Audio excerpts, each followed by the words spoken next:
Bom, eu já vou sentando aqui. Vocês já viram que isso daqui não é, evidentemente, composição de cenário. É coxinha que nós comeremos, obviamente. Então é o seguinte, eu quero chamar os convidados, a convidada, para que a gente possa começar aqui o nosso bate-papo. E eu acho que são 3 pessoas representativas do que a gente está falando, da cidade do Rio de Janeiro, de uma vida comunitária, dos encontros, de contação de história, que tem muito a ver também com o mundo do livro. Então eu queria começar chamando primeiro a Luísa Souza, né, a musa das panelas. Luísa é cozinheira, Luísa toca o Bar da Gema com o Leandro, sócio dela, fez essas coxinhas maravilhosas, tem muita coisa para contar. Vamos lá. Escolhe aí, Luísa. Senta ali, ó, se quiser sentar na outra ponta. Queria chamar meu parceiro, pedagogo, escritor, escrevemos alguns livros juntos, enfim, somos praticamente vizinhos, para também bater um papo com a gente, professor da Universidade do Estado do Rio de Janeiro, lá de Duque de Caxias, meu parceiro, meu irmão Luiz Rufino.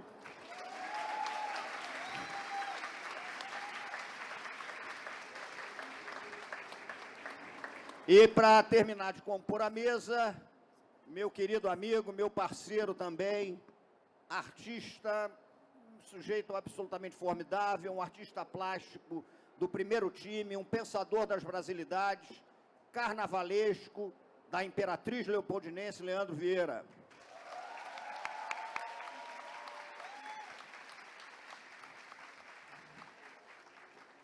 Bom, minha gente, então para começar esse papo, ó, por favor, Luiz, é para comer aqui para comer a coxinha aqui, né? É para comer, gente. Tá jóia. A Luísa fala que é para comer a coxinha, só não vale botar ketchup, senão ela fica irritada aqui, não tem condição. Ketchup não dá. É uma das coisas que mais me irrita em pedir ketchup para colocar na minha coxinha. E perguntar se tem catupiry também. Então não pode perguntar se tem catupiry, nem botar ketchup.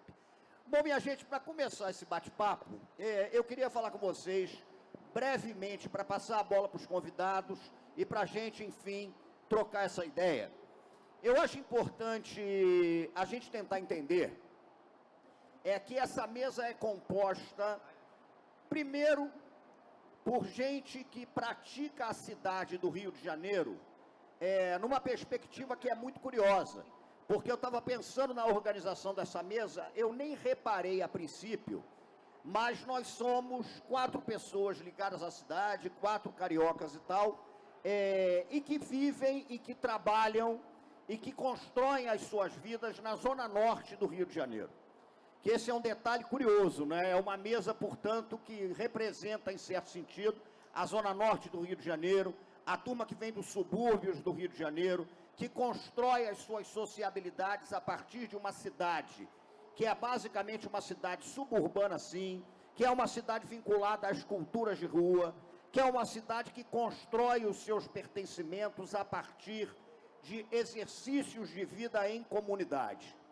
Como é que o Rio de Janeiro está ligado à cozinha, como é que o Rio de Janeiro está ligado ao samba, como é que o Rio de Janeiro está ligado à rua, como é que está ligado à cultura dos terreiros, à cultura das igrejas, à cultura dos bailes. Nós somos uma cidade que construiu as suas sociabilidades e os seus modos inventivos de vida na rua. Isso me parece crucial. Nós somos uma cidade de grandes escritoras e escritores que tiveram a rua como referência. Se você tiver que tentar estudar as ruas do Rio de Janeiro, Machado de Assis está aí, Lima Barreto está aí, Marques Rebelo está aí, Cecília Meirelles, que cresceu ali na subida do Morro do Estácio, está aí. Então nós temos uma cidade que é vigorosamente ligada à cultura das ruas, à cultura dos botequins, à cultura das esquinas, dos bares, das encruzilhadas e por aí vai. Então eu queria começar esse papo, eu vou começar pela Luísa, fazendo uma pergunta aqui que é básica. A culinária, a cozinha, né? E eu sei que Luísa gosta de ser chamada, inclusive, de cozinheira, não é isso? Cozinheira. Então, Luísa é formada em gastronomia, com o Leandro, o sócio dela também. O Bar da Gema vem disso daí. Eu lembro que quando o Bar da Gema abriu, Algumas pessoas acharam meio esquisito. Como é que duas pessoas que se formam em gastronomia vão abrir um botequim, né, um negócio desse, etc. Mas eu queria levantar a primeira bola para a Luísa e a gente começa a bater um papo. Eu chamo o Rufino, chamo o Leandro, em cima de uma questão que é básica.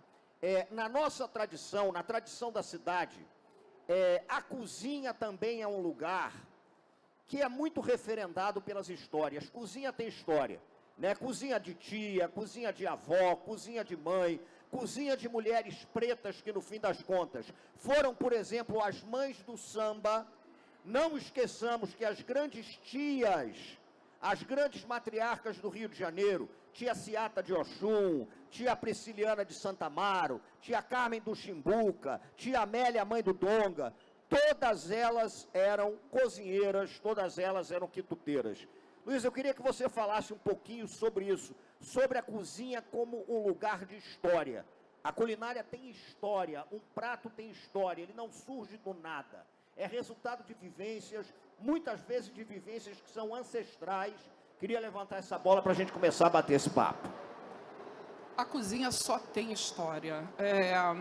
Eu sou uma mulher preta do subúrbio e a minha cozinha, a nossa cozinha, porque eu tenho um irmão, um sócio, né, que a gente cozinha juntos.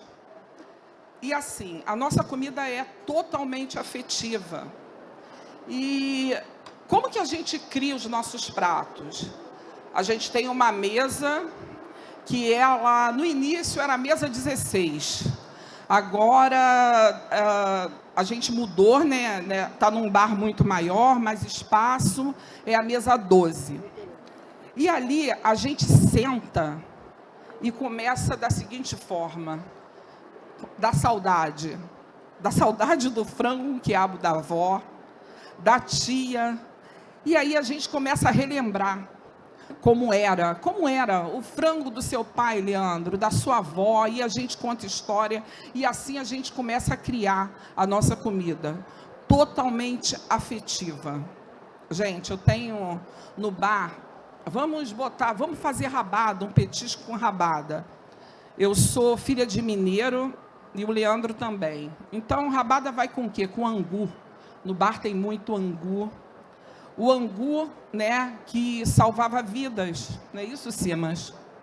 Que as mulheres negras iam para a rua quando o povo escravizado foi libertado ou fugia, e alimentavam, tinha barracas e alimentavam com angu.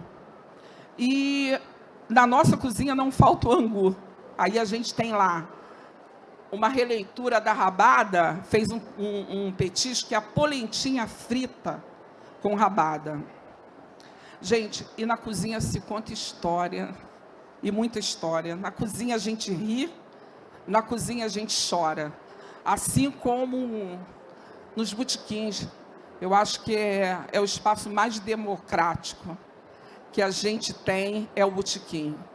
No botequim, a gente é um pouco de psicólogo, é um pouco de palhaço, a gente acolhe, né, é acolhedor.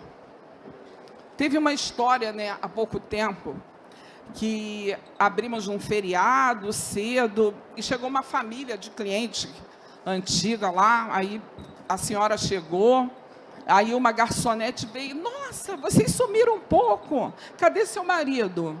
Aí falou: viemos da missa de 7º dia agora, viemos para o Bar da Gema, porque se eu morresse, era o que ele faria. Aí a Tamires ficou sem graça, ela: não fique sem graça, a gente está feliz por estar aqui. Então, assim, é isso que o botequim traz, é isso que a cozinha traz alegria. A minha cozinha me trouxe aqui. A minha cozinha, e isso se me contasse, quando a gente começou, há uns anos atrás, vou bem lá para trás, como mulher preta, que um dia eu ia estar falando na Bienal sobre a minha comida, sobre o meu botequim, eu não acreditaria. Mas eu faço parte da Bienal, porque eu estou nos livros, eu Eu estou no livro da Conceição Evaristo, eu estou no livro de Jamila Ribeiro, Ana Janot, não dá nem para falar de tantas outras. Eu estou no livro, no seu Simas, eu estou no seu samba, eu estou no seu enredo. Eu estou no seu enredo. Então, assim, obrigada. Então, nós todos somos pertencentes à Bienal do livro. Eu fiquei assim quando eu recebi o convite. Falei, gente, eu vou para a Bienal. E aí eu comecei a refletir. Eu falei, sim, né, eu pertenço. Nós pertencemos. Obrigada pelo convite, gente. Eu tenho que falar obrigada. Alô, alô. Ah, claro. E além disso, Luiz, é importante dizer, eu é que te agradeço. E para colocar o Rufino no papo, a gente tem que entender também da importância da oralidade. E a cozinha é um espaço de oralidade. Nesse sentido, é um espaço de oralitura, né? Uma expressão que a gente pode utilizar, porque as histórias são contadas, as histórias passam de avó para mãe, de mãe para filho, de filho para neto, e isso é fundamental, gente. Isso é a construção de memória. Então a gente tem que tentar articular, isso é uma coisa que eu bato na tecla o tempo inteiro, para passar aqui para o Rufino. A gente tem que tentar, de certa maneira, eu gosto muito de fazer isso. Uma vez me perguntaram que autor tinha despertado em mim o amor profundo e apaixonado pela leitura. E eu disse que eu era garoto, e o autor que despertou em mim esse amor apaixonado foi o Jorge Amado. E ao lado do Jorge Amado, Gabriel Garcia Marques. E aí, quando eu disse isso, eu complementei falando uma coisa básica, porque, de certa maneira, o Jorge Amado e o Garcia Marques, eles desacralizaram o livro para mim.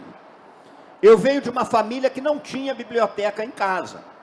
Era uma família que tinha muito LP, que tinha muita música e tal, mas era uma família que não tinha livros, né? Era uma família que, enfim, os saberes circulavam de uma outra maneira.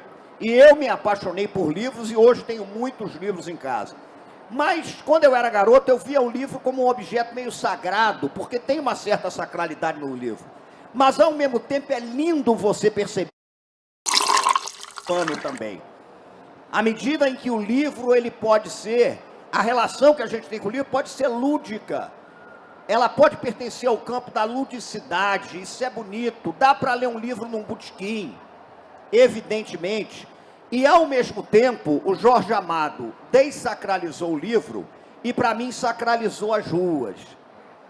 E mostrou que as ruas são fontes incessantes de história. Isso é bonito. E aí eu queria chamar o Rufino aqui, que trabalha com educação, que é pedagogo, que é escritor, e queria que ele falasse um pouco sobre isso, né? Sobre a contação de história, sobre a oralidade. É importante que a gente fale de oralidade numa Bienal do Livro, sim, né? Fala um pouco sobre isso, essa oralidade que vem de rua, que vem dos sertões, que vem dos terreiros, que vem das esquinas, e que está presente mesmo na construção das nossas maneiras de lidar com o que nós fomos, com o que nós somos e com aquilo que a gente pretende ser. Fala um pouquinho sobre isso. Boa noite, gente. Então, Simas, eu sou um cara que eu sou filho de pai e mãe cearenses, né?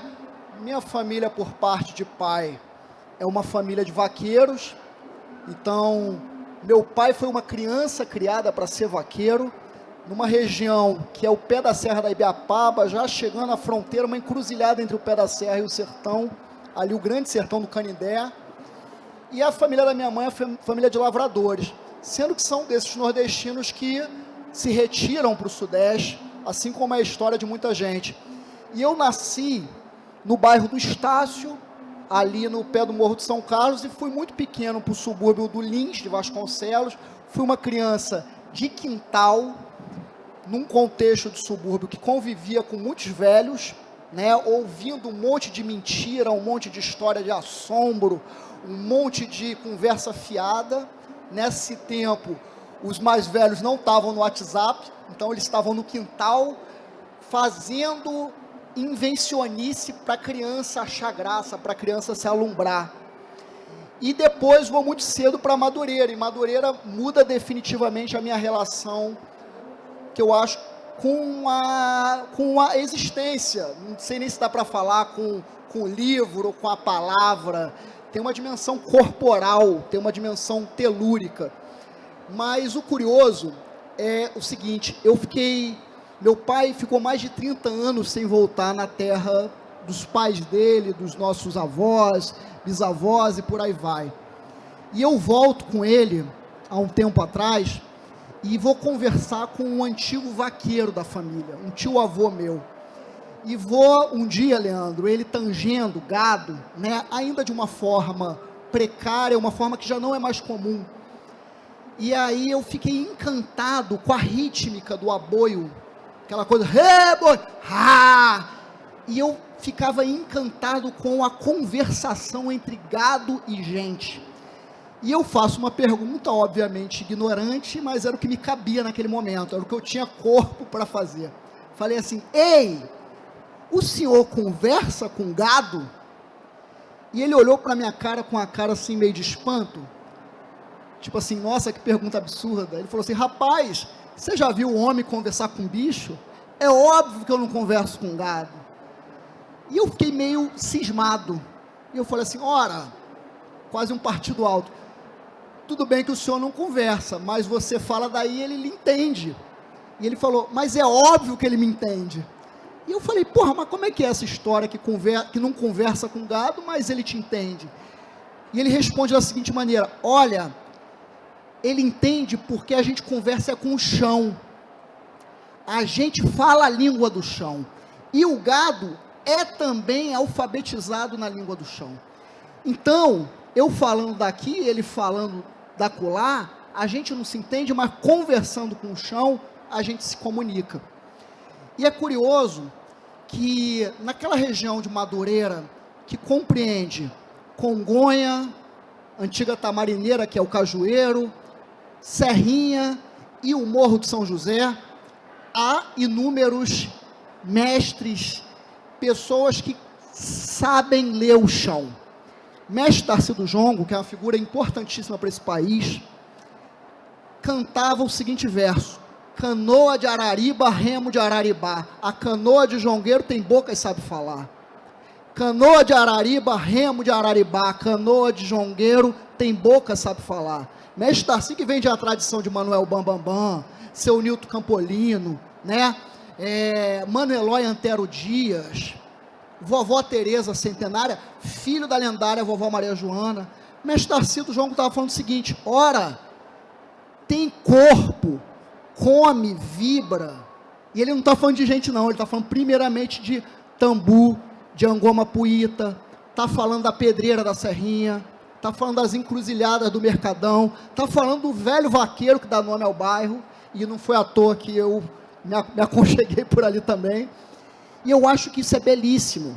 Eu acho que um evento literário, ele precisa se disponibilizar para textualidades de chão, textualidades zoomórficas, fitomórficas, é texto de folha, é texto de bicho, é texto de morto, que é isso que a gente está falando.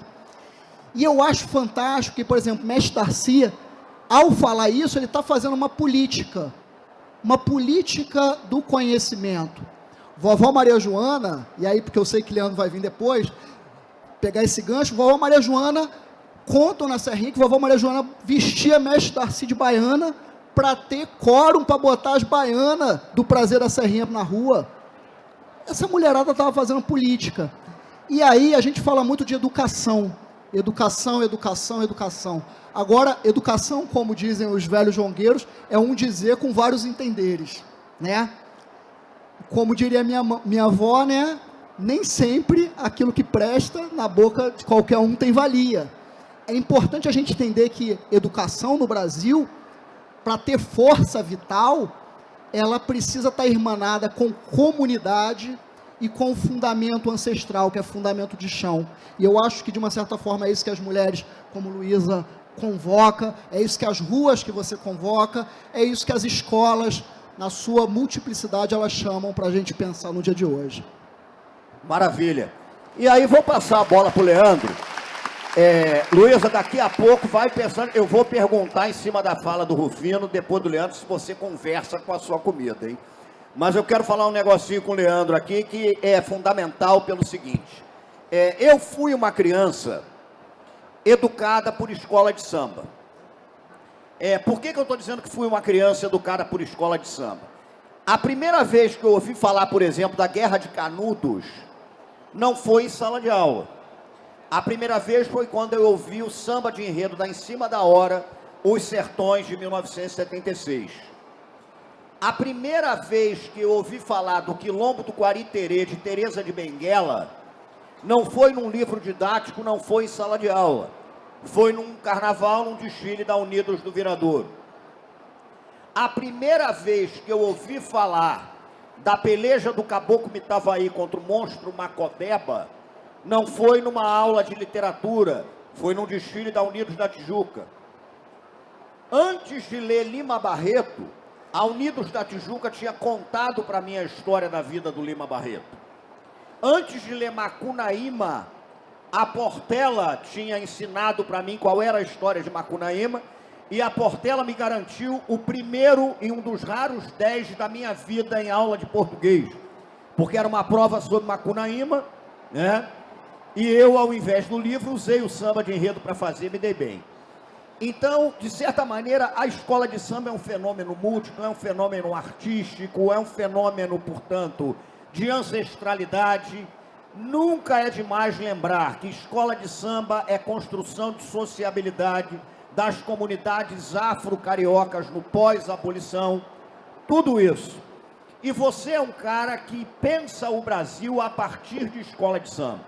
Não é uma coisa gratuita. Quem conhece a tua trajetória aí de 10 carnavais, desde a Caprichosos de Pilares, passando por Mangueira, na Imperatriz Leopoldinense, no carnaval absolutamente maravilhoso que você faz no Império Serrano, né, com o Besouro Mangangá.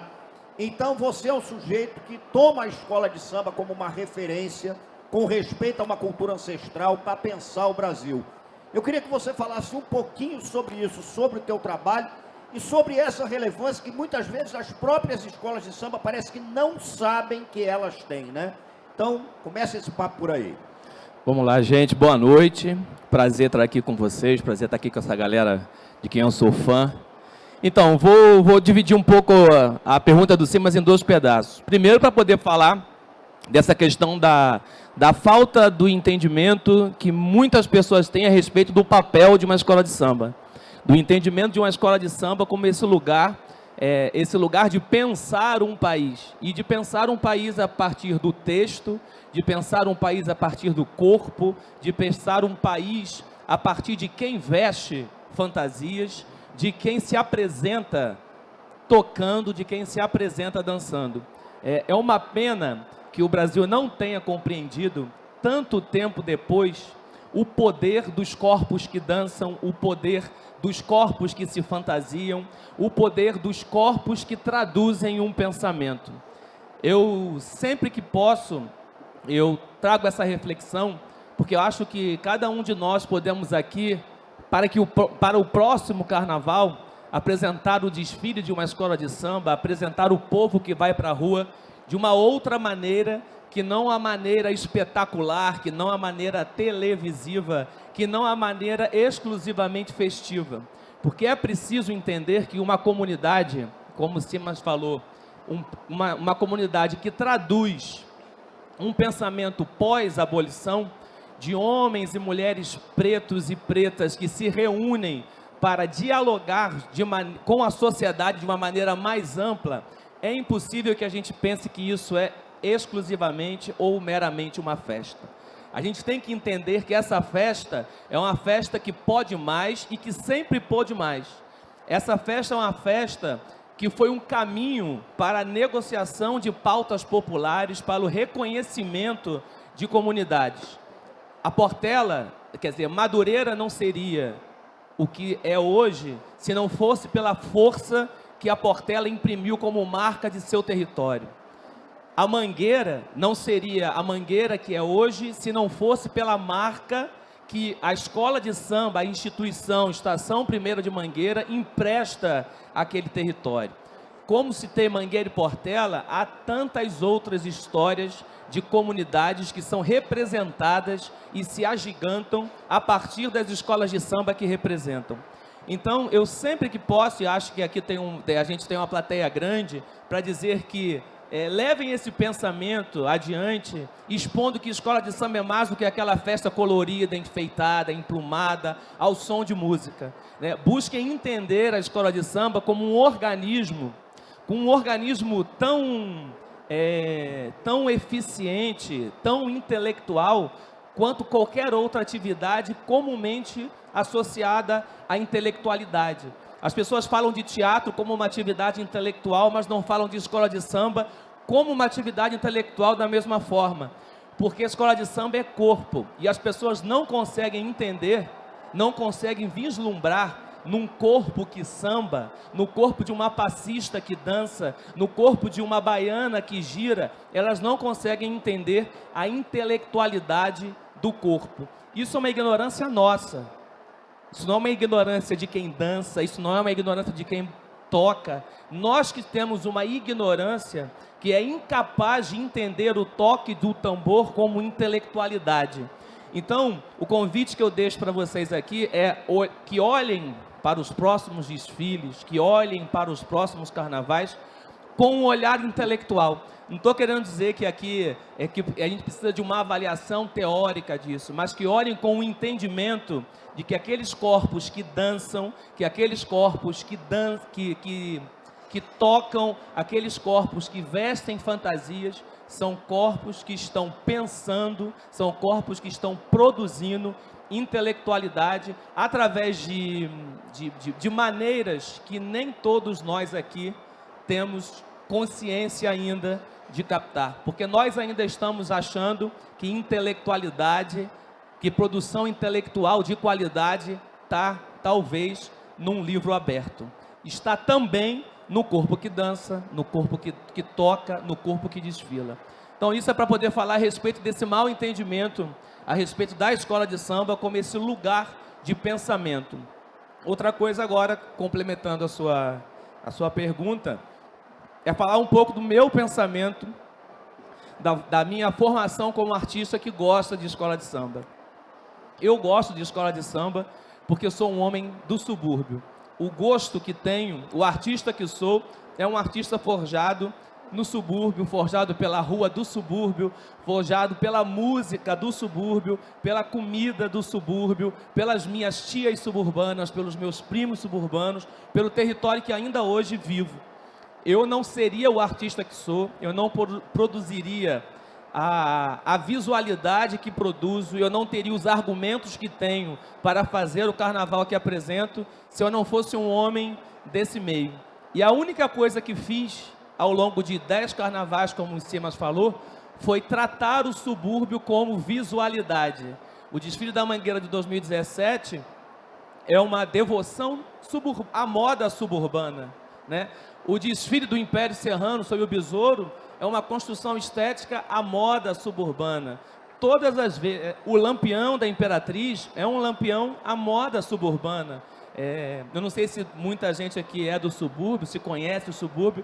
Eu digo sempre que o subúrbio é um pedaço do Brasil, e foi no subúrbio que eu conheci o meu país. Foi no subúrbio, eu conheço, antes de conhecer de maneira territorial o Nordeste brasileiro, eu conheci o Nordeste brasileiro com os vizinhos nordestinos que habitavam a rua onde eu morava quando era criança. Eu conheci a música do Nordeste antes de conhecer o Nordeste por causa dos meus vizinhos nordestinos. Eu conheci a culinária nordestina antes de conhecer o Nordeste por causa dos meus vizinhos nordestinos. Eu conheci Luiz Gonzaga por causa deles, eu conheci as comidas que conheço por causa de Madureira, eu conheci a fé, a devoção que sempre que posso levo para os meus carnavais, como por exemplo, as baianas que vestem saquinhos de Cosme e Damião, porque aquilo eu vivi. Eu fui criança que corria atrás de doce, eu fui criança que enchi bacia de doce ao final de um dia, junto com os meus primos, junto com as minhas primas. E o que tenho feito nos meus carnavais foi fazer valer imagens que continuam frescas, imagens que continuam vivas na minha memória. Quem assiste um desfile meu, seja para o Império, seja para a Mangueira, seja para a Capixosa de Pilares, ou agora como faço para a Imperatriz Leopoldinense, assiste um pedaço do subúrbio que desfila, assiste um pedaço de cores suburbanas que desfilam, porque esse é o território que eu vivo há 40 anos, o subúrbio é a comida que eu como há 40 anos, é o perfume que sinto há 40 anos, o subúrbio é a imagem que está na minha retina há 40 anos. Então, o Brasil que acredito, o Brasil que pinto, o Brasil que escrevo, o Brasil que quero que cantem, é o Brasil suburbano. E acho que esse Brasil suburbano encontra um pedaço de tudo aquilo que vocês disseram, na sua comida, na sua maneira de pensar, na maneira do Simas pensar, porque, de alguma forma, todos nós aqui somos atravessados por esse país, cada um a seu modo, mas somos atravessados por um país periférico, suburbano, plural. Maravilha! Maravilha! E tem aquelas coisas de subúrbio que, não sei se o Leandro já fez isso, mas era uma tradição muito forte. Continua sendo, em alguma medida, pegar doce de Cosme Damião, né? Eu moro, por exemplo, ali pertinho do São Carlos, Rufino também, e se você para ali na base do Morro do São Carlos, em dia de Cosme Damião, a criançada continua e etc e tal. E você sabe, não sei se o Leandro chegou a fazer isso, mas um rápido comentário para passar aqui, fazendo aquela pergunta para o Luiz. A minha avó dava coisa de 5.000 saquinhos de doce quando eu era garoto. Porque a minha avó tinha um terreiro, né? O terreiro da minha avó batia para beijada, no Cosme Damião, aquele negócio todo, tinha o caruru do herê e tal. E aí era uma tradição interessantíssima dos subúrbios e da Baixada, porque uma semana antes de você pegar doce, você tinha que pegar o cartão. Então você pegava o cartãozinho carimbado, com o cartãozinho carimbado você voltava depois para pegar doce. E o truque mais famoso que havia era o seguinte: você entrava lá na fila, pegava o cartão, levou o seu cartão, aí você trocava de camisa, voltava para a fila. E aí quando você chegava, isso era um truque antiquíssimo. Quando a pessoa desconfiava que você já tinha passado ali para pegar o cartão, peraí, garoto, você entrou de novo, você pegou o cartão. A resposta clássica era essa: não fui eu não, foi o meu gêmeo. Porque ninguém vai recusar nada a um gêmeo em dia de Cosme Damião, né? Por via das duas, vou brincar com um gêmeo em Cosme Damião, não dá. Então tem uns modos da Baixada, né, do subúrbio, de praticar o cotidiano, que eles são absolutamente fascinantes, né? É uma espécie de sabedoria da escassez. E isso não é romantizar o precário, porque o precário não deve ser romantizado. Mas, de certa maneira, diante de uma circunstância de escassez, você constrói sua vida. Isso eu suponho que aconteça na cozinha, né? De você ter que se redefinir. Eu imagino, eu não sou, imagina eu numa cozinha, né? A tragédia que seria. Mas eu imagino, você faz aquele panelão de feijão, bom, sobrou feijão, dia seguinte o que é que a gente faz? E aí, eu queria que você falasse um pouco sobre isso, Luísa, sobre a cozinha como espaço de invenção, e se de alguma maneira você também conversa, né, com a sua comida nessa relação de afetividade. E é um espaço de invenção? Acho que é, né? É um espaço totalmente de invenção. E isso também vai lá atrás, né? Com minha mãe, minha avó, minhas tias. Por quê? Elas ensinaram as vizinhas a respeitar o alimento. A gente não jogava nada fora. Não podia, não devia jogar nada fora. E assim a gente precisa conversar para a gente poder criar. Eu já começo também, eu converso, eu brigo com o alimento. Porque a gente precisa entender cada insumo que a gente tem, né? Até o fogo, você vai fazer um jiló, você tem que saber, você tem que conversar com ele, entender o jiló. O que o jiló pede? Pô, você está amargando, mas eu vou diminuir, mas não pode tirar tudo. E eu brigo com o meu toucinho, eu vou fazer um torresmo, tu me queima não, e aí eu falo palavrão. Tu não me queima, não. Eu tenho pavor de espirrar, ele espirra, vem no olho, tem que espirrar, né? E assim, lá no bar, quando a gente começou, a gente fazia feijoada. Você vem sem uma experiência de quantidade, você não sabe o seu público. E para você reaproveitar, o que a gente vai fazer com a feijoada? Vai sobrar, é claro, até você conseguir dimensionar a quantidade. E a gente criou o pastel de feijão gordo, que sobrava a feijoada, a gente retirava as carnes, desfiava, refogava novamente. Tem os temperinhos lá que eu não vou contar. Mentira, eu não ligo para isso não. A gente colocava mais um cominho, bastante salsa, e a gente recheia, né, a nossa massa de pastel, que é o famoso pastel de feijão gordo do Bar da Gema. Assim foi com a rabada. Vai sobrar a rabada. Criamos a polentinha com rabada. E hoje é preciso fazer feijoada para o pastel de feijão gordo e para a polentinha. E isso, gente, é respeitar o alimento. Você não joga fora, você cria. E lá de trás a minha mãe já fazia os bolinhos, né? O bolinho de vagem, o bolinho de arroz. O arroz de forno lá em casa era o arroz que sobrava e aí fazia-se o arroz de forno, o arroz maluco e por aí vai. Então, esse é o maior respeito que a gente tem que ter ao alimento. Essa é a melhor conversa. A gente entender que a gente não pode desperdiçar, a gente tem que respeitar, a gente tem que reaproveitar. E a conversa com o alimento tem que ser essa. E a conversa na cozinha vale tudo, né? Não é só com alimento, não. Eu falo, fica bom hoje, por favor. Essa comida aí tem que ficar boa. Ou você vai ter um date, você quer conquistar alguém, tá? Ou você vai receber sua família. Então, toda vez que eu estou na cozinha, eu converso e é com amor. E deu certo, né? Que eu estou aí. Minha e aí vou aproveitar para passar a bola para o Rufino e para o Leandro em cima disso. Porque você começou a falar da cozinha como um espaço para reaproveitar as coisas e etc. Quero que o Rufino fale uma coisa e depois o Leandro comente isso. Rufino, vou te meter numa enrascada terrível. A Luísa falando que pegou o feijão que sobrou, e aí você inventa e faz um pastel de feijão gordo, e aí daqui a pouco vem a rabada que sobrou, bota uma polenta e não sei o que e tal. Eu acho que tem uma certa inventividade nessa cozinha brasileira, que é uma inventividade que pode ser pensada como uma inventividade que caracteriza a cultura brasileira. Uma brasilidade que lidou com a escassez, que lidou com o processo de expoliação colonial, que é muito grande. E eu queria que você aceitasse o desafio de relacionar essa arte de improvisar na cozinha com uma ontologia fundamental do jogo da capoeira. E depois eu vou jogar isso pro Leandro de outra maneira com o carnaval. Manda brasa, se vira. Porque quem é assim? O papo é no estilo deixa a vida me levar, vida leva eu. O Simas, o Simas tem umas coisas que às vezes ele me fala assim, tem uma cascata ótima pra gente.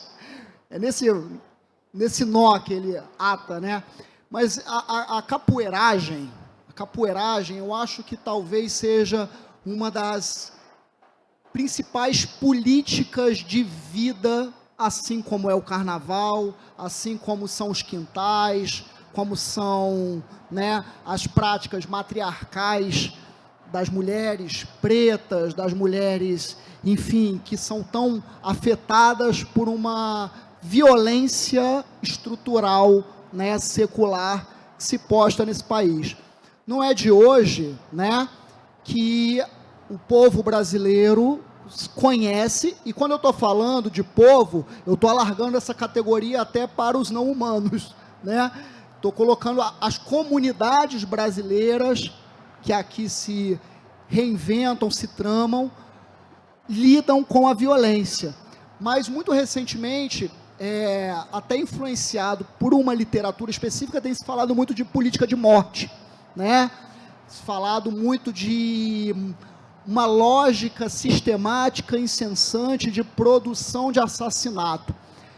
O que eu acho que é necessário que a gente faça um debate profundo são as políticas de vida, que elas não negam as lógicas produtoras do assassinato e de como várias vezes a gente mesmo conversou, escreveu, do desencante. Mas é necessário que se fale de política de vida. E eu acho que nessa mesa aqui os repertórios são esses que confluem, se estão tramando mesmo, apostas nessas políticas de vida. No outro dia, eu estava na Baixada, né, em Duque de Caxias. Não sei se vocês sabem, mas a região da Baixada Fluminense, a região do Recôncavo da Guanabara, há muitos sambaquis, né? E a gente estava num bairro, que é o bairro do São Bento, dando uma aula nos pés de um sambaqui.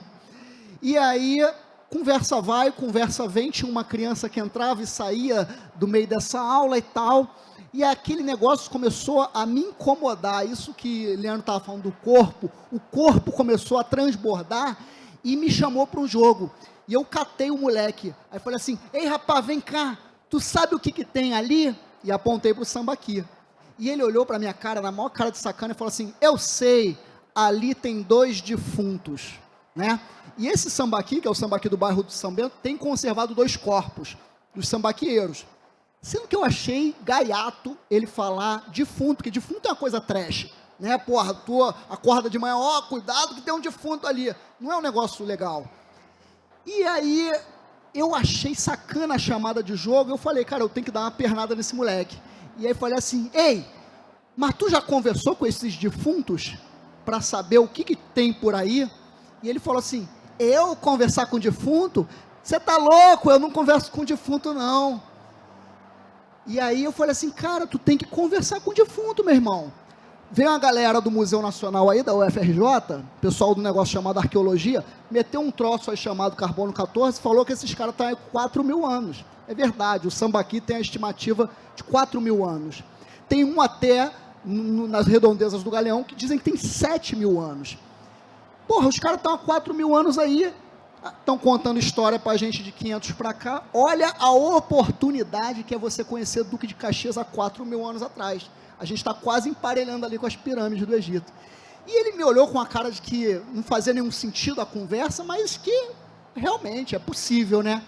E ele manda, na capoeiragem, olha, eu nunca conversei com defunto não, mas eu bem sei o nome deles. Me deu um negócio ruim, cara. Aí eu falei, cara, eu mexi com alguma coisa que não tinha que ter mexido e tal. Sendo que eu fiquei meio agoniado e meio envolvido com aquele jogo de corpo. Eu falei assim, eles te falaram qual é o nome deles? Aí ele falou, rapaz, você tá louco? Eu já falei que eu não converso com defunto. Aí eu, é verdade. E qual que é o nome deles? Aí ele falou assim, o nome deles é ancestral. E aí eu fiquei tão desencadeirado com a rasteira, aí eu falei assim, eles te falaram isso? Aí ele falou, olha, já é a 3ª vez que você me pergunta se eu converso com o defunto, eu falo que não converso. Eu falei, é. Mas como é que tu sabe? Aí ele apontou para o professor do lado, ele falou, porque o professor ali falou que é ancestral, um professor amigo lá da história, dando aula, porque os ancestrais da Baixada, não sei o quê. E aí, cara, eu fiquei pensando, esse jogo de corpo, essa brincadeira, essa invencionice, que faz, por exemplo, como um desfile que Leandro capitaneou lá no Império, com a comunidade, com o Besouro, Mangangá, que faz com que algo que os mestres da capoeiragem chamam brinquedo de guerra, brinquedo de batalha, eu acho isso belíssimo, faz do corpo uma arma e, ao mesmo tempo, disponibiliza o corpo como um brinquedo para uma terapêutica, para um cuidado. Na capoeira, eu, mal ou bem, estou brincando desse negócio, tem uma coisa que não cabe você anular o outro, você exterminar o outro.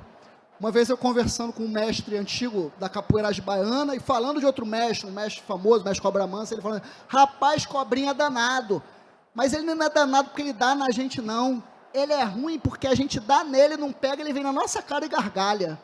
Então aquela coisa do que eu faço sorrindo, você não faz zangado, é uma artimanha, é uma política é, de uma certa forma, uma reivindicação comunitária ancestral que trata o dilema profundo da sociedade brasileira.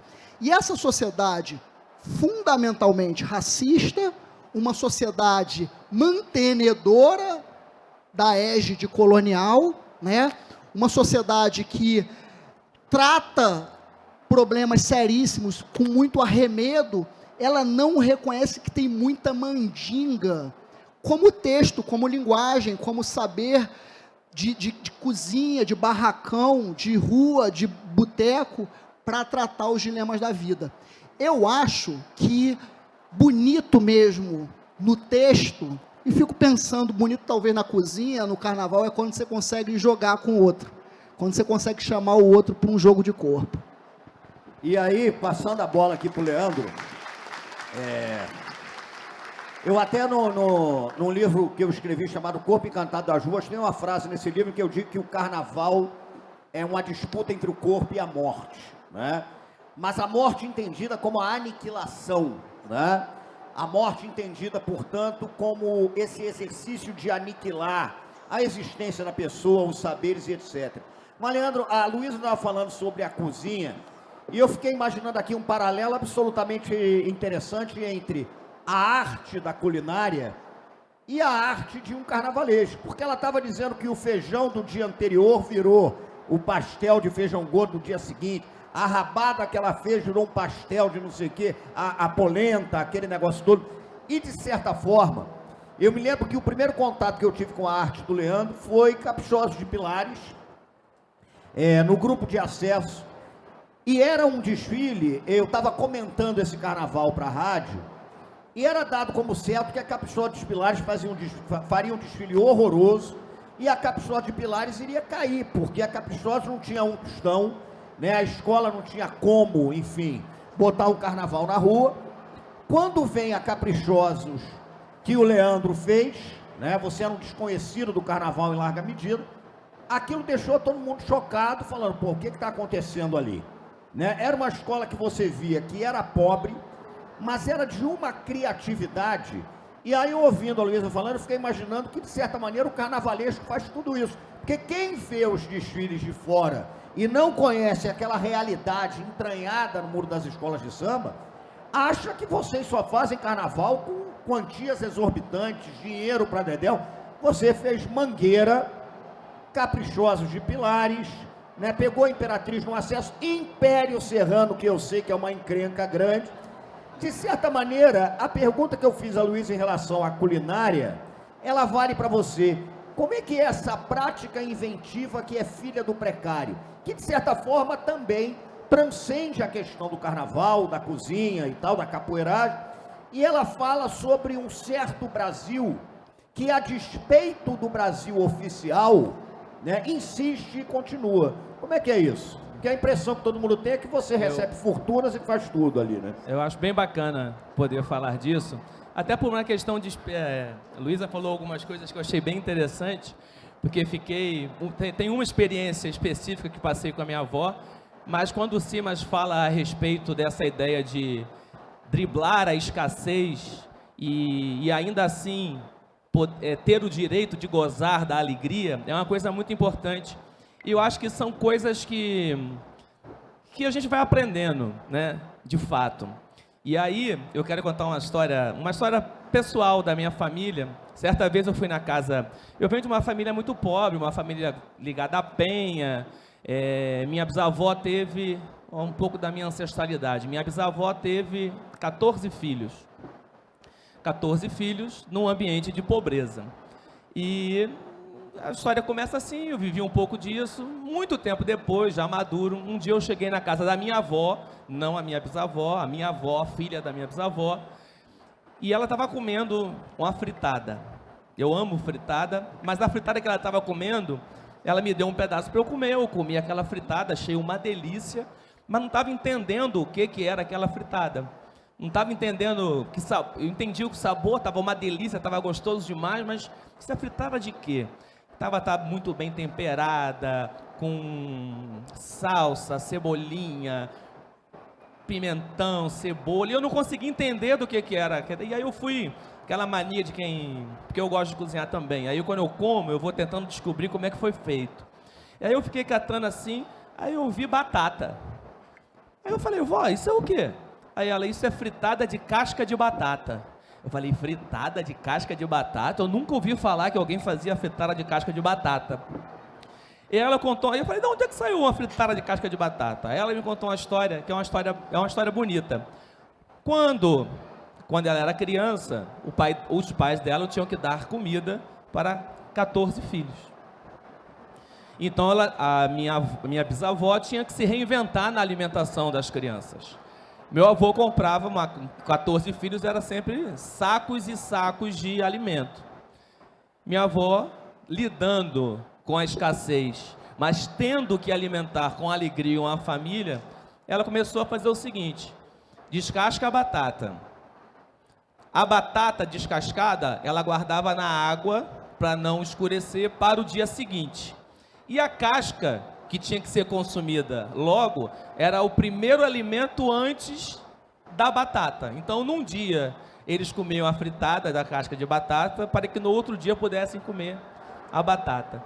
Isso foi passado para dentro da minha família de uma maneira muito saborosa. Então, lá na minha família, a fritada da casca da batata virou um negócio assim gostoso, saboroso, que a gente brinca chamando de batata rosti de pobre. Porque é um negócio feito com a batata, não é? Então isso é uma história que eu achei bacana quando você começou a falar. E outra história bem bacana a respeito dessa ideia de, apesar da escassez, desfrutar do sabor das coisas, foi que minha mãe conta também que eles moravam perto do que hoje é a Praia de Ramos, mas era a Praia da Moreninha, e eles tinham que escolher. Meu avô falava, olha, com os filhos, ele falava, olha, a gente tem que escolher. Ou nós vamos andando e voltamos de ônibus, ou nós vamos de ônibus e voltamos andando. Com essa ideia de que só tinha o dinheiro da condução, ou para ir ou para voltar. Mas ninguém deixava de ir, fazia uma opção entre a ida e a volta. E segundo a minha mãe, a opção era sempre ir andando, porque chegavam lá, brincava. Quando voltava, preferia voltar de ônibus, porque estavam cansados. Essa ideia de lidar com a escassez, mas ninguém deixava de curtir a praia. Essa ideia de lidar com a escassez e ainda assim gozar a vida, eu acho que é uma ideia muito comum de todos nós, porque nós todos somos insatisfeitos com aquilo que nos traz infelicidade, né? Eu acho que é do humano não se conformar com aquilo que é ruim. É do humano não se conformar com aquilo que é escasso, porque todos nós gostamos de viver com plenitude, com abundância. Todos nós, se tivermos que optar, nós vamos optar por beber muito, por comer demais, por se divertir demais. Se tivermos que dormir, queremos dormir bem. Então é da natureza humana. Na questão do carnaval, ele é um pouco isso. E não é uma questão do carnaval, é uma questão do fazer, é uma questão do não se conformar com a possibilidade de produzir algo que seja ruim. Não se conformar com a possibilidade de produzir algo que seja inferior. Então, diante das dificuldades, para um artista, para alguém ligado à produção visual, é preciso buscar caminhos, é preciso saber o que fazer com a casca da batata e com a batata para produzir beleza e ter satisfação. Então é um pouco isso que faço com o meu trabalho, é um pouco isso que fiz ao longo dos anos, né, ao longo das dificuldades que foram aparecendo para a produção estética. E aí a coisa anda e quem vê acha que é um negócio luxuosíssimo. Quem vê acha que a minha avó inventou a fritada de batata. A gente tem quanto tempo, Stefano? Está quase no finzinho, não é isso? 10 minutinhos para a gente fechar? Isso é um negócio curiosíssimo, né? Para a gente aqui partir para as considerações finais. Você sabe que isso é uma coisa muito curiosa, eu também até escrevi sobre isso. A minha família tem um negócio que é muito curioso. A minha família é alagoana pernambucana, eu sou o primeiro carioca. Porque quanto pior era a situação da família, por incrível que pareça, mais festa a família fazia. Que era um negócio impressionante. Se a coisa não está muito boa, tome festa, né? Então é festa, aquela coisa toda exorbitante e tal. E o meu avô dizia uma coisa que eu escrevi e que é básica, porque quando perguntavam por que estava fazendo festa, já que a situação estava ruim, né, do ponto de vista da grana e tal, a resposta dele sempre era a mesma, exatamente por isso, né? O Beto Sem Braço dizia a frase célebre: o que espanta a miséria é festa, porque o grande Beto Sem Braço ganhou um dinheiro forte quando o Zeca Pagodinho gravou uma música dele com Almir Neto, Jiboia Comeu o Boi, e era um reforço de grana ali que daria uma condição do Beto Sem Braço fazer alguma coisa interessante. E ele fez. Ele deu uma festa histórica que parou a comunidade do Rato Molhado, né? E acabou com aquele dinheirão que ele ganhou em 2 dias. E aí, quando perguntam para o Beto Sem Braço que loucura é aquela, por que ele fez aquilo, perdeu o dinheiro todo e tal, porque aí a mulher fez ele dormir fora de casa, aquela coisa clássica, a resposta dele é genial, porque o que espanta a miséria é a festa, né? Então, isso é interessante, porque as pessoas têm uma certa ideia, que eu acho perigosa, que eu acho uma ideia preconceituosa, né? Que a festa é um sinônimo de alienação. E não é um sinônimo de alienação, né? Não é um sinônimo de alienação. A boa comida, né? Você ter o prazer de servir as pessoas. O cara que vai lá, morreu, aí a família vai beber o defunto no Bar da Gema, que tem toda a tradição dos grandes curufins. Essas celebrações tão interessantes.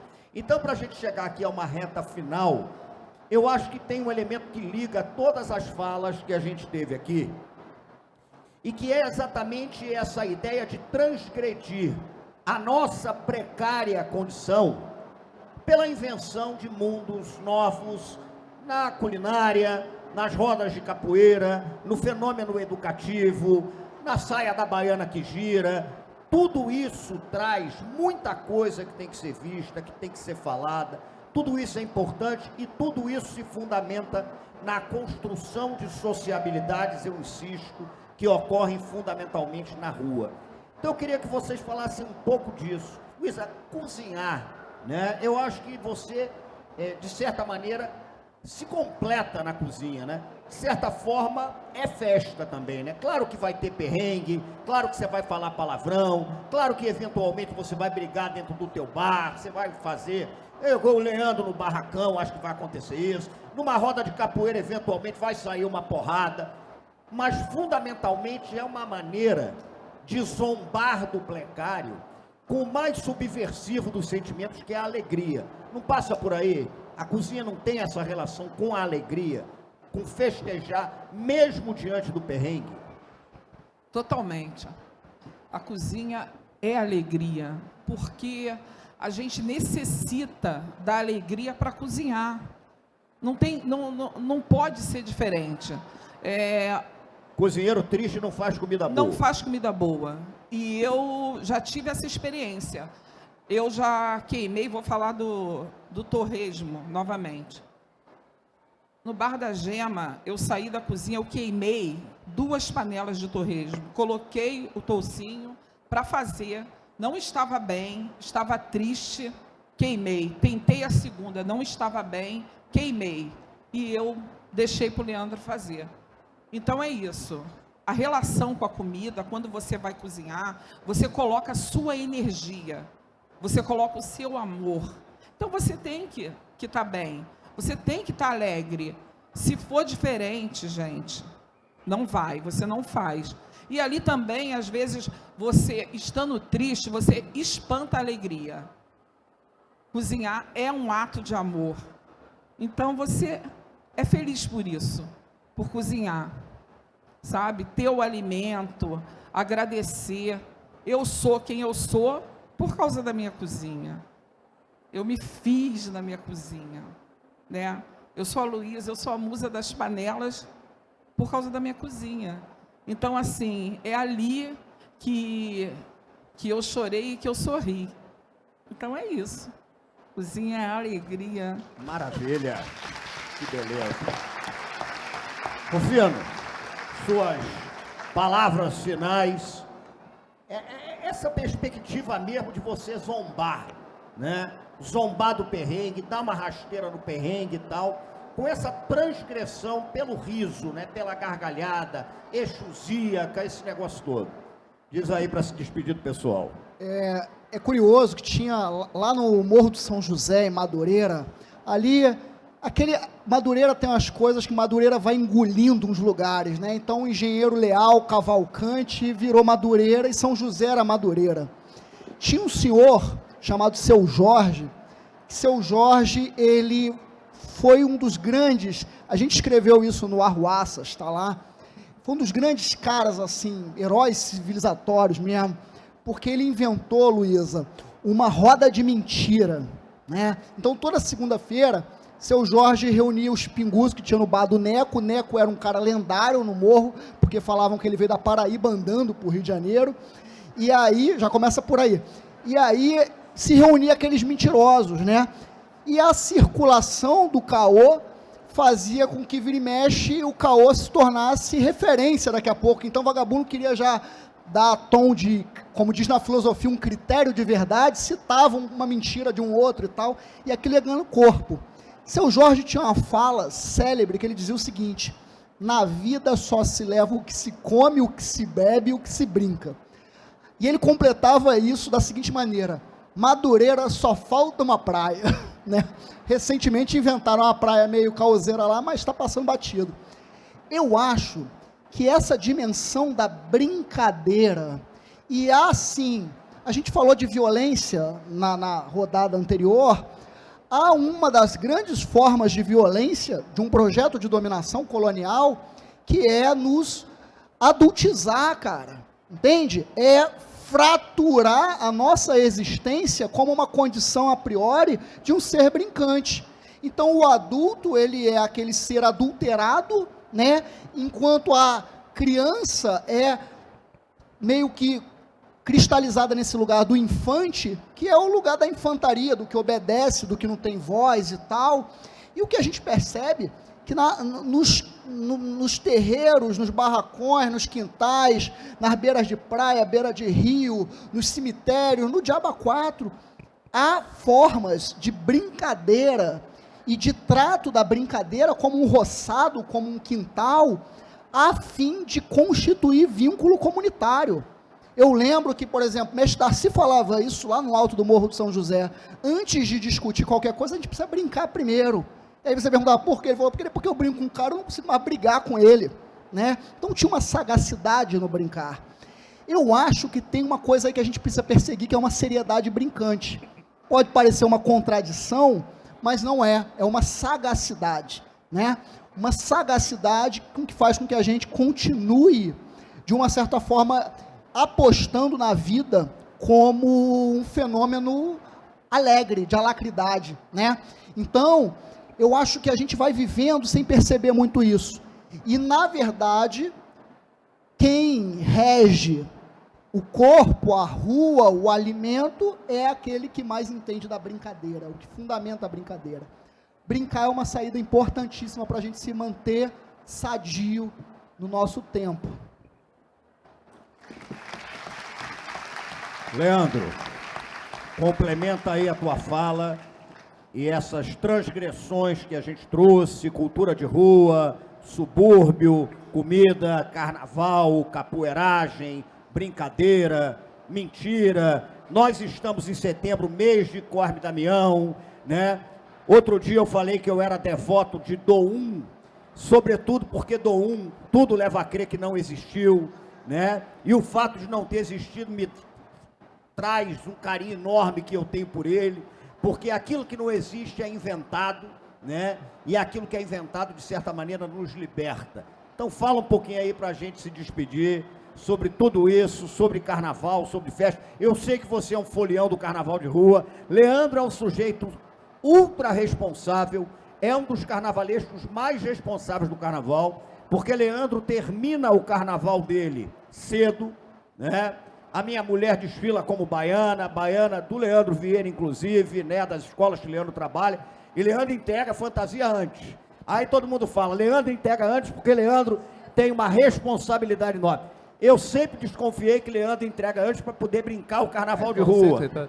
Eu falo sempre que Eu acho que é por aí, então termina aí. eu tenho pavor do meu carnaval atrapalhar o meu carnaval. Então eu trabalho com muita antecedência, que é para os 15 dias que eu costumo entregar a fantasia assim, uns 10 dias antes para os meus componentes. Exatamente por causa disso, porque são os 10 dias que... Imagina você sair na rua, fantasiado, para brincar o carnaval, e tu encontra o teu componente do teu lado e você, olha, tu não me entregou a minha fantasia. Olha o desconforto. Eu prefiro falar, ó, já entreguei a sua fantasia, enche o meu copo. É melhor. Então, assim, eu tenho a responsabilidade por causa disso. Eu não quero que o carnaval atrapalhe o meu carnaval. E tem um bloco que saiu uma semana antes do carnaval e eu não posso faltar no meu bloco. Mas agora, para poder falar um pouco do que todo mundo já falou, acho que todas as falas aqui, elas se cruzaram, porque acho que todo mundo aqui, de alguma forma, é atravessado pela mesma experiência de rua e pela mesma experiência de driblar adversidades com a expectativa de encontrar alegria, né? Isso que você falou a respeito de sermos adultos e preservarmos, de alguma forma, o aspecto mais infantil da vida da gente, acho que é um sinal de sabedoria, né? Essa ideia de fazer sorrindo mesmo, né? De fazer sorrindo o que a maioria das pessoas, de alguma forma, fazem aborrecidas, é uma coisa importante, que eu acho que tem a ver com um aprendizado que a vida nos impõe, né? A vida nos impõe, e a vida impõe porque nós não somos conformados com nada que é diferente do que aquilo que é alegre.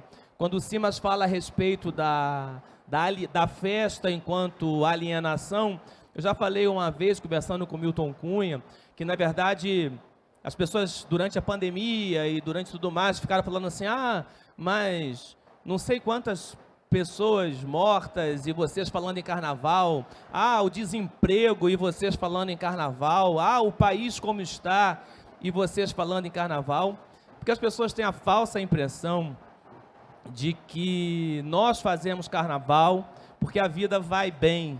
E, na verdade, ninguém nunca fez carnaval porque a vida foi boa. Porque, senão, nós estaríamos sempre adiando o carnaval com a expectativa da vida boa. Nós fazemos carnaval porque a vida não é boa. Nós fazemos carnaval porque cremos, sabemos diariamente que a vida não é boa, que a vida da maior parte dos brasileiros é marcada pela escassez. E nós, e quando digo nós, eu falo todos nós, fazemos carnaval, nos alegramos por determinadas situações, porque nós somos uns inconformados. Nós fazemos carnaval, produzimos beleza, nós comemos, nós dançamos, nós brincamos, porque somos inconformados com a vida, com um sistema, muitas vezes, que nos oprime e que nos coloca numa condição que a gente não se conforma. E por sermos inconformados, insistimos na festa com a expectativa de que a festa nos alegre e ocupe os lugares daquilo que nós não temos. É isso. Bom, gente, eu quero concluir, então, primeiro agradecendo de novo a curadoria, a Stephanie está aqui, o Matheus, a oportunidade de fazer esses 2 encontros que a gente teve, a oportunidade de trazer para a Bienal do Livro saberes oriundos das ruas do Rio de Janeiro, da nossa cidade, e essa mesa que celebra a comida, que celebra a brincadeira, que celebra o carnaval, é crucial. E eu queria concluir agradecendo a vocês com uma frase do grande Aldir Blanc que faria aniversário agora no dia 2 de setembro, Aldir Blanc que nos foi levado pela Covid, Aldir Blanc que é um orixá do Rio de Janeiro que paira nos subúrbios cariocas, e uma das frases mais geniais do Aldir eu queria deixar como o recado final, né, para que a gente possa confraternizar, para que a gente possa ir lá para fora. Quem tiver livro, a gente vai lá, autografa, quem quiser bater foto, tem os passeios, a comida maravilhosa da Luísa, do Bar da Gema, tudo isso. Mas o Aldir dizia o seguinte, o carnaval é aquela época do ano, em síntese, né? O carnaval é aquela época do ano em que o camarada tira a máscara que ele usa o ano inteiro, né? Então a festa é aquele momento em que a gente não precisa da máscara de escriturário, da máscara de professor, de professora, de motorista de ônibus, da máscara de gari, da máscara de empresário, da máscara de editor, de editora, de escritor, de escritora. Carnaval é aquele momento em que a gente tira a máscara pelo inalienável e subversivo direito de ser aquilo que efetivamente a gente é. Muito obrigado.